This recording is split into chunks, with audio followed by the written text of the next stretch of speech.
Assalamu alaikum. So today I want to talk about the meaning of the word hadith in the Qur'an. Now, what I think is really interesting about studying this is that if we go back to the three-letter root, ha, dal, and tha, or hadatha, it means basically something new. It means for something to come about that did not previously exist. And I think that's one of the shortcomings in studying this word in the Quran. The word hadith itself is often thought of as speech, but the idea that it's something new that comes about after not previously having existed, I don't think the connection is made between those enough, and how that influences how we think of the term hadith. So let's explore some of the usages of this word in the Quran. So, for example, if we go to chapter 21, verse 2, he says here, مَا يَأْتِيهِم مِّن ذِكْرٍ مِّن رَبِّهِمْ مُحْدَثٍ إِلَّا اسْتَمَعُوهُ وَهُمْ يَلْعَبُونَ, which means there doesn't come to them ذِكْرٍ مِّن رَبِّهِمْ مُحْدَث, that there doesn't come to them any remembrance or reminder, any dhikr from their Lord, muhdath, that is muhdath, meaning newly brought about, muhdath, from the root hadatha. إِلَّا اسْتَمَعُوهُ, except that they listen to it, وَهُمْ يَلْعَبُونَ, while they are playing. So this is a verse that uses the word muhdath from hadatha in the linguistic sense. Another verse that we have is 26:5. So chapter 26:5. So if we go to 26:5, he tells us, وَمَا يَأْتِيهِم مِّن ذِكْرٍ مِّنَ الرَّحْمَنِ مُحْدَثٍ إِلَّا كَانُوا عَنْهُ مُعْرِضِينَ. And there never comes to them, or there doesn't come to them, min dhikrin, any dhikr or any reminder from ar-Rahman, muhdathin, newly brought about, a newly brought about reminder. So we see in both of these verses that dhikr is connected with muhdath, being newly brought about. Now, a lot of times people might think about these verses as meaning a new revelation, in the sense of you had previous revelations, and then when the Quran comes, it's a dhikr muhdath, it's a new revelation or a new reminder, and therefore when it's talking about dhikrin muhdath, it's talking specifically about the Quran. But I think the idea is more general and deeper than that, because we see other verses that connect dhikr with the idea of being muhdath, or this root word. So for example, if we look at 1870, chapter 18, verse 70, and this is in reference to the story of Musa and his teacher in Surah Al-Kahf. So in 1870, his teacher tells him, قَالَ فَإِنِ اتَّبَعْتَنِي, he says, if you follow me, فَلَا تَسْأَلْنِي عَنْ شَيْءٍ, then don't ask me about anything, حَتَّى أُحْدِثَ لَكَ مِنْهُ ذِكْرًا. Until, see, when they translate this, they will say, until I myself mention it to you. That's usually how they would translate it. But if you look at the wording literally, it says, حَتَّى أُحْدِثَ لَكَ مِنْهُ ذِكْرًا. Until I أُحْدِثَ, until I bring newly about, laka, for you, minhu, from it, dhikran, some dhikr, some reminder, some mention, or something of that nature. So ihdath, to bring newly about a dhikr. So if you think about what's being said here, so Musa wants to follow him, to learn from him. Now there's going to be some experiences. He's going to break the ship, for example. Right? There's going to be some experiences that Musa is not going to understand on the surface. It's not going to make sense on the surface. So he's telling him, don't ask me about that until I uhditha. So this would be something newly brought about with respect to Musa that he wasn't familiar with. So we see three verses connecting this root word to dhikr. And there's another verse that connects it directly to our experience of the Quran. So meaning this is what we are supposed to experience from the Quran, or one of the goals for us to experience from the Quran. He says here in chapter 20, verse 113, he says, وَكَذَلِكَ أَنزَلْنَاهُ قُرْآنًا عَرَبِيًّا, and likewise we have sent it down as a Qur'an in Arabi, وَصَرَّفْنَا فِيهِ مِنَ الْوَعِيدِ, and we have distributed within it of wa'id, of different warnings. لَعَلَّهُمْ يَتَّقُونَ, perhaps they might have taqwa, أو, or يُحْدِثُ لَهُمْ ذِكْرًا, or it would bring about, it would do ihdath, it would bring newly about for them a dhikr, some kind of reminder or a lesson or remembrance or something like that. So we can see here that ihdath dhikran is one of the goals of the Qur'an, because he says we distributed in it of wa'id, of different warnings, la'allahum, perhaps they might yattaqun, perhaps they might have taqwa. So having taqwa is one of the goals. Aw, or yuhdithu lahum dhikra, or it might bring about for them newly some dhikr. So when we connect those together with the first couple verses that we read, where it referred to dhikr as muhdath, that there doesn't come to them any dhikr that is muhdath, that is newly brought about, that it doesn't necessarily mean just new, like entire and complete new revelations. But here we can see it's connected with what we're supposed to get from the Qur'an itself. So every time the Qur'an brings about for us a new remembrance, a new consciousness, a new lesson, we can consider that as dhikrin muhdath, a reminder that has been newly brought about. Another verse where we can see this meaning reflected, as far as to bring something newly about, is chapter 2, verse 76. So chapter 2, verse 76, the Quran says, وَإِذَا لَقُوا الَّذِينَ آمَنُوا قَالُوا آمَنَّا, and when they meet those who have believed, they say, we have believed.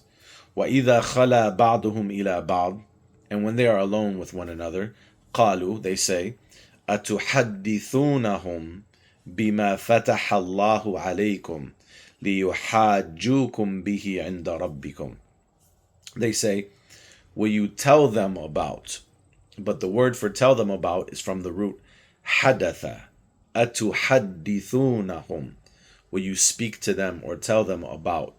بِمَا فَتَحَ اللَّهُ عَلَيْكُمْ, about what Allah has opened up for you, so that they would argue by it, they would argue with you by that thing in front of your Lord. That's beautiful if you think about it, because they're saying atuhaddithunahum, will you do tahdith, will you give them hadith, will you speak to them about what Allah has opened up for you? So when Allah has opened up something for you, that becomes something new that you didn't know previously. So that ties to what we talked about in the last couple verses, that when you do ihdath, or when the Quran does ihdath, yuhdithu lahum dhikra, that it brings about a dhikr, right? Connecting it with this is potentially, and Allah knows best, fathullahi alayk. This is how Allah opens up certain kinds of knowledge for you. Another verse that I think supports this meaning is chapter 99, verse 4, when Allah is talking about, in this verse, the earth, right? So he's talking about the earth. If you look at the first verse, actually, he says, إِذَا زُلْزِلَتِ الْأَرْضُ زِلْزَالَهَا, when the earth is shaken, basically. And then you go to verse 4, he says, يَوْمَئِذٍ تُحَدِّثُ أَخْبَارَهَا, on that day, the earth will تُحَدِّثُ, it will speak about, it will narrate, it will give hadith about its akhbar, its news. And then the very next verse, بِأَنَّ رَبَّكَ أَوْحَى لَهَا, because its Lord had inspired it. On that day, notice it says on that day. So meaning, this is not something that previously happened, this is something new. تُحَدِّثُ, right? It will bring up something new. So we're getting closer and closer to connecting this with the term hadith in the Quran. So another verse that we want to look at in this regard is chapter 66, verse 1. This is Surah At-Tahrim. Now, there's a lot of discussion that we can have around this surah, but I'm just going to mention a few points. So, the word hadith here is going to occur in verse 3. However, we want to start from verse 1 because we want to get the feel of what's being talked about. So here he says, Ya ayyuhan nabiyyu, O Prophet, lima tuharrimu ma ahallallahu lak. He says, why do you forbid what Allah made permissible for you? Tabtaghi mardata azwajik, seeking the pleasure of your azwaj. Now, azwaj, they translate usually here as wives, seeking the pleasure of your wives. But I think we need to make a distinction, and we're gonna go to another verse, a few other verses to show this, that when it comes to an-nabi, the prophet, there are azwaj, and the word azwaj is the plural of zoj, which literally means the other half of a pair. So more of an equality type relationship. And there are what they call mulk yamin. I don't personally like that term because the Qur'an doesn't use it as a noun. The Qur'an uses it as a verb. Malakat. Malakat aymanukum. What your ayman possesses. But they say mulk yamin means the possession of your right hand, or what your right hand possesses. And they use that as a reference, they say, to people who were enslaved, women who were enslaved. Personally, I don't agree with that explanation. Yameen in the Quran, ayman, can also mean your oaths, the oaths that you take. So I think when it talks about your azwaj, see, it distinguishes between, so if you look in chapter 23, for example, it distinguishes between when it says, وَالَّذِينَ هُمْ لِفُرُوجِهِمْ حَافِظُونَ, and those who guard their private parts, إِلَّا عَلَى أَزْوَاجِهِمْ أَوْ مَا مَلَكَتْ أَيْمَانُهُمْ, except against their azwaj or what their ayman possesses. So it distinguishes between azwaj and what your ayman possesses. So these are two different levels or types of marriage or relationships. So I think Allah knows best. Azwaj is someone who is more your equal, more on your level socially or in other ways. Whereas what your oaths possess, your ayman possesses, is not talking about slaves. It's talking about a different level of relationships. So for example, just to make it a practical example, you have a doctor, works in a hospital, and there's an intern. Now, they're both consenting adults, but the power level is different. The doctor definitely has a different power level, a different level of influence. So in this kind of a relationship, it's more likely, the probability is higher that the person who is the more powerful person in the power imbalance will take advantage of that. So it's not a relationship of azwaj, of people who are zoj to each other, who are on an equal playing field, but it's a different level where your oaths possess or are connected in this relationship, possess this kind of a relationship, but it's not on the same social level as azwaj, right? So this is why there's different types. So that's important to understand, because when we go to 3350 and we compare it to 66:1, here he's saying, why do you, O Prophet, why do you make forbidden what Allah made permissible for you? So number one, what did he make forbidden? And what did Allah make permissible for him? And then he says, Tabtaghi mardata azwajika. You're seeking, you did so seeking the pleasure of your azwaj. Okay? Now, a lot of times, like I was saying, people will say this means your wives. But I don't think it means all of the Prophet's wives. I think it means specifically his azwaj, meaning he had relationships that were zawjiyah, they were equal socially, and then he had relationships that might have been classified under ma malakat aymanuhum, what your oaths possess. So your azwaj, the women who you were married to that were on an equal playing field, potentially, perhaps, maybe had some jealousy, or there was some internal conflict or something like that, and the Prophet forbade upon himself one of his wives that might have been classified under ma malakat aymanuhum. And all of these together, the azwaj and ma malakat aymanuhum, with regards to the Prophet, are called nisa'un nabi, the women of the Prophet.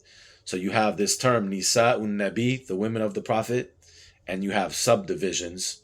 You have the Azwaj, and you have Ma Malakat Aymanuhu, what his oaths possessed. Okay, potentially, Allah knows best. So if we let's go to some verses to see the distinctions. So if we go to chapter 33, verse 50. So we're looking at this verse 66:1. What did he forbid that Allah made allowable for him? So where else is there in the Qur'an that Allah tells us something that he made allowable or permissible for a Nabi? So he says, for example, in 33:50, Ya ayyuhan Nabi, O Prophet, Inna ahlalna laka azwajaka. We made permissible for you your azwaj. Allati atayta ujurahun, who you have given their ujur, like their dowries. Wa ma malakat yaminuka. And what your yamin, your oath, potentially possesses. So clear distinction. You see my point? He made permissible for you your azwaj, wa ma malakat yaminuka, and what your yamin possesses. And so when we go to 66:1, lima tuharrimu ma ahalla Allahu lak. Why do you make forbidden what Allah made permissible for you? Tabtaghi mardata azwajika, seeking the pleasure of your azwaj. So specifically your azwaj, not ma malakat yaminuka. Follow? And then it's a long verse, but then if we go down towards the end of the verse, we find something else interesting that's going to connect us back to 66:1 and 2 actually. So towards the end of the verse, he says, قَدْ عَلِمْنَا مَا فَرَضْنَا عَلَيْهِمْ. It's talking about the believers in general now. We know what we have obligated upon them. فَرَضْنَا. Pay attention to that word, because that's going to be in 66:2. فَرَضَ. Loosely, I'm translating it as obligated. It has some deeper meanings, but for the sake of discussion. قَدْ عَلِمْنَا مَا فَرَضْنَا عَلَيْهِمْ فِي أَزْوَاجِهِمْ وَمَا مَلَكَتْ أَيْمَانُهُمْ. We know what we have obligated upon them concerning their azwaj, their pairs, their other halves, وَمَا مَلَكَتْ أَيْمَانُهُمْ, and what their oaths possess. So there's something he made fard, right? Now when you go back to 66:1 and 2, in verse 2 he says, قَدْ فَرَضَ اللَّهُ لَكُمْ فَرَضَ. He used the same word فَرَضَ. قَدْ فَرَضَ اللَّهُ لَكُمْ تَحِلَّةَ أَيْمَانِكُمْ. Allah has farada, He has established for you and made obligated or gave you this way of tahillata aymanikum. Tahillata, to loosen or to free yourself of your ayman. So how this would normally be interpreted under, someone who was looking at this in just the traditional explanation, they would say, in the first verse, it's saying, O Prophet, why do you forbid what Allah made permissible for you? And then the next verse, they would say, Allah obligated or told you how to basically free yourself of the oaths that you made. And so they would say that, why is it saying that? Because it's talking about what he made forbidden upon himself. So in other words, what he made forbidden upon himself, he did so by taking an oath. And so Allah in the next verse is telling him, you know how to free yourself of the oath that you made. That would be like a traditional way of looking at it. Another way of looking at it, by putting these verses together. Because in 33:50, he's telling him, we made permissible for you your azwaj and what your yamin possesses. And at the end of the verse, he says, we know what we made fard upon them concerning their azwaj and what their ayman possesses. So perhaps another way to think about what's being said here is he's telling the Prophet, why do you forbid what Allah made permissible for you, seeking the pleasure of your azwaj? So number one, potentially your azwaj were jealous of another woman that you were married to, who might not have been a part of the subgroup of azwaj, but might have been a part of the subgroup of ma malakat yaminuka, what your oath possesses. And then he's saying in the next verse that don't make it forbidden if you don't want to be with her. You know, we've shown you فرض الله لكم تحلة أيمانكم. Allah showed you how to relieve yourself or to dissolve the ayman, to dissolve the oaths that you took to have this relationship. So that's one way of thinking about it. And then if you look in the same surah in 33, you find this distinction. In verse 28 he says, Ya ayyuhan nabiyyu qul li azwajika in kuntunna turidna al-hayata ad-dunya wa zinataha fata'alayna umatti'kunna wa usarrihkunna sarahan jamila. He says, O Prophet, say to your azwaj. He didn't say qul li nisa'ika. Say to your wives or your women. Say specifically to your azwaj. If you intend the life of this world and its adornment, then come, I will provide for you and I will set you free in a beautiful way. Now, what's interesting about this verse is it tells us a couple things, actually. It tells us a lot. Number one, he's saying this to his azwaj. So who are the azwaj of the Nabi, of the Prophet? The azwaj of the Prophet as a term, I'm not talking about specifically like names and people, but I'm talking about as a concept. Who is Zawjun Nabi? It's the one who fits this category. Because he said, if you intend the life of this world and its adornment.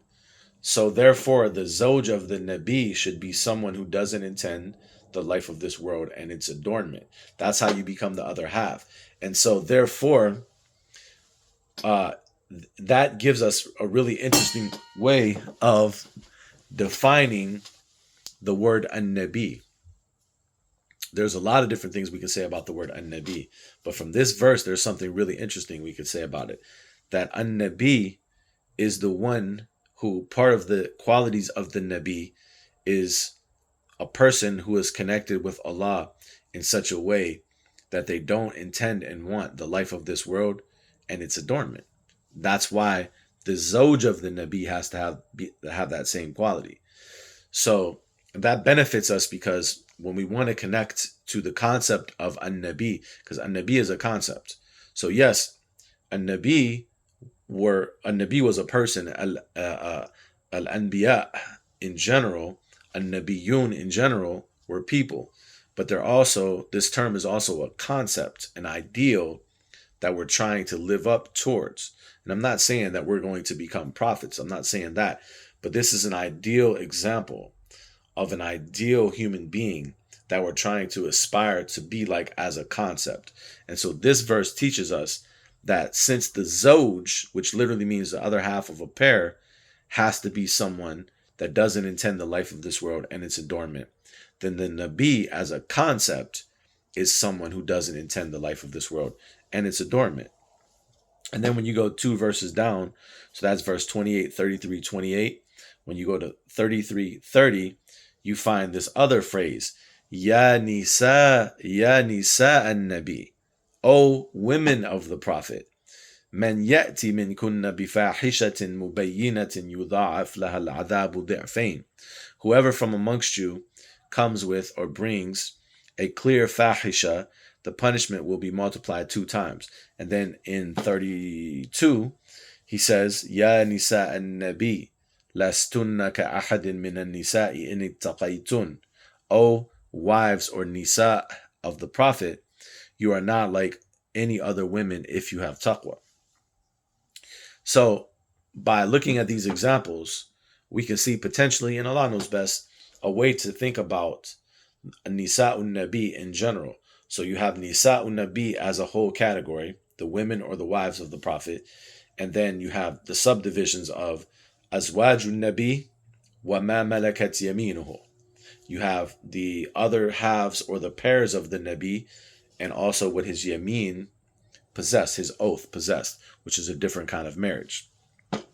So going back to 66, we still haven't got to the word hadith in this surah, but I needed to explain all of that to lead up to this. So then he says in verse 3, 66:3, وَإِذْ أَسَرَّ النَّبِيُّ إِلَى بَعْضِ أَزْوَاجِهِ حَدِيثًا. And when the Prophet An-Nabi Asarra secretly told Ba'di Azwajihi ila Ba'di Azwaji, some of his Azwaj. So who is he talking to? Who did he tell this to? Who did he give this secret to? Not Ma Malakat Yaminuhu, but his Azwaj specifically. Hadithan. وَإِذْ أَسَرَّ النَّبِيُّ إِلَى بَعْضِ أَزْوَاجِهِ حَدِيثًا. What did he give her? Some hadith. فَلَمَّا نَبَّأَتْ بِهِ. Then she informed others about it. So this was some hadith that he gave some of his azwaj. So it goes back to the original meaning of something being newly brought about. There was potentially an incident that happened in their household. And potentially there was some jealousy or some conflict or something. And he made forbidden upon himself ma malakat yaminuhu, what Allah had made permissible, which was this other level of marriage, which was what his oath possessed, right? And he told some of his azwaj that he was going to make this forbidden, and so this was called a hadith. He gave this hadith to her, this new thing that came up. So this hadith was like a conversation.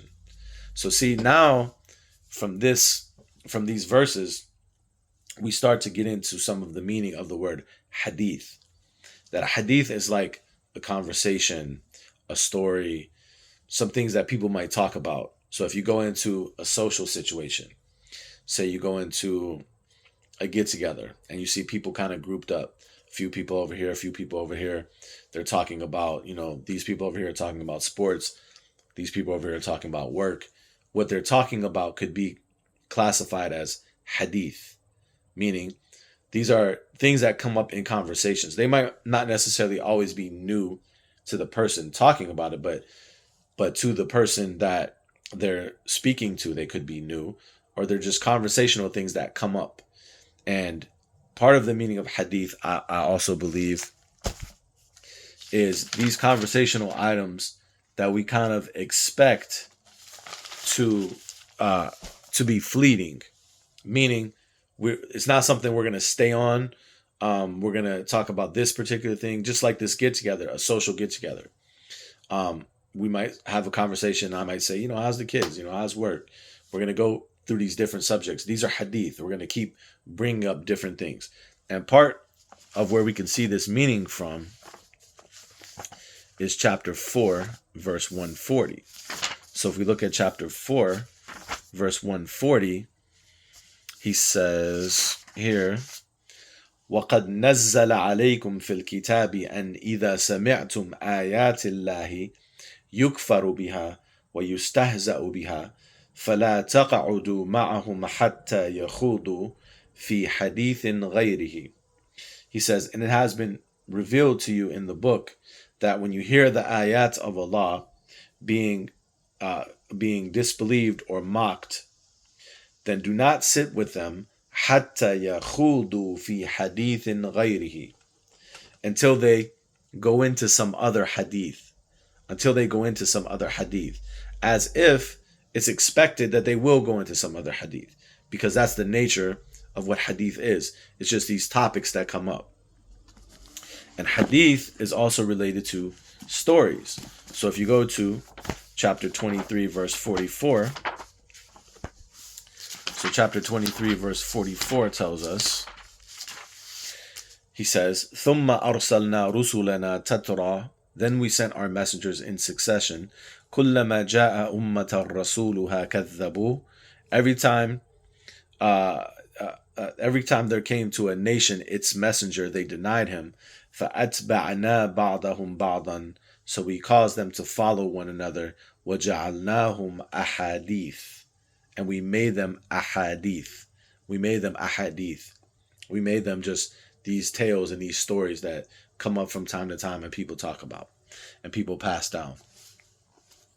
So that's some of the linguistic meanings of the term hadith, and some of how, and the root words hadatha and muhdath, the related root words, and how we could potentially connect that to what we mean when we say hadith. Now, what's interesting about that is when we look at the Qur'an, so the Qur'an also is described as hadith. So for example, in 39:23, he says, Allahu nazzala ahsan al-hadithi. Allah sent down the best hadith. And that's really interesting because if we stay with that meaning, that this is something conversational, something we talk about, something that comes up, but it's also something new. So Allah sent down the best hadith, kitaban mutashabihan mathani, a book whose parts resemble each other, and it's mathani, it's oft repeated, or mathani could also mean it has layers of folded meanings. So it's the best hadith, right? In the sense, potentially, at least one way to think about that is it's the best hadith in the sense of there will always be new conversations that can be had about the Quran. There will always be new things. That's why in the one verse it says, أَوْ يُحْدِثُ لَهُمْ ذِكْرًا. It brings about for them dhikr. So it's the best hadith. Another verse says, فَبِأَيِّ حَدِيثٍ بَعْدَ اللَّهِ وَآيَاتِهِ يُؤْمِنُونَ. Now let's go to this verse and let's look at the context, because this is actually really interesting. So this is 45:6. So if we read what's before it, he says, if we start from verse 1, he says, حَامِيم تَنْزِيلُ الْكِتَابِ مِنَ اللَّهِ الْعَزِيزِ الْحَكِيمِ. Mouth's getting dry. He says, Hamim, the sending down of the book is from Allah, the Mighty and the Wise. Inna fis samawati wal ardi la ayatin lil mu'minin. Truly in the heavens and the earth are ayats for the believers. Wa fi khalqikum, and in your creation, wa ma yabuthu min dabbatin ayatul liqawmin yuqinun. And in your creation and what he spread out of all kinds of dabba, of all kinds of intelligent animals, ayatul liqawmin yuqinun, are signs for people who have certainty. وَاخْتِلَافِ اللَّيْلِ وَالنَّهَارِ, and the variation of the night and day. وَمَا أَنزَلَ اللَّهُ مِنَ السَّمَاءِ مِنْ رِزْقٍ, and what Allah sent down from the heavens of any provision. فَأَحْيَا بِهِ الْأَرْضَ بَعْدَ مَوْتِهَا, and so he revives thereby the earth after its death. وَتَصْرِيفِ الرِّيَاحِ, and the distribution of the winds. آيَاتٌ لِقَوْمٍ يَعْقِلُونَ, are signs for people who use their intellect. So what was mentioned in the verse, or in the verses so far? All about the natural signs in the universe, right? In the heavens and the earth, in your creation, what he spreads out of all kinds of dabba, the variation of the night and day, what he sends down of provision, and revives the earth after its death, the distribution of the winds. It's all about the natural signs in the world, from verse 1 to 5. Then you go to verse 6 and look what he says. Tilka ayatullah, those are the signs of Allah. Natluha alayka bilhaq, we recite upon you with truth. فَبِأَيِّ حَدِيثٍ بَعْدَ اللَّهِ وَآيَاتِهِ يُؤْمِنُونَ. Then in which hadith after Allah and his ayat will they believe? So he called himself number one and his ayat a hadith. فَبِأَيِّ حَدِيثٍ بَعْدَ اللَّهِ, which hadith after Allah? That makes sense because Allah always speaks to us in different ways. We always get new insights from Allah through his book, through the things he puts in his creation. And also his ayat here, فَبِأَيِّ حَدِيثٍ بَعْدَ اللَّهِ وَآيَاتِهِ, which hadith after Allah and his ayat. What ayat were being spoke of here? The ayat in the creation, the natural signs around us. So the natural signs around us are a form of hadith. They are a form of conversation and speech that the world around us delivers to us, but it's always new, it's always fresh. We can always get new lessons from it. So it's a really beautiful meaning of hadith and usage of hadith here. So these are just some reflections on the word hadith and the related words in the Qur'an. I'm sure we can go deeper, but hopefully this gives just a general explanation, and inshallah gets the gears turning to reflect. Assalamu alaikum wa rahmatullah.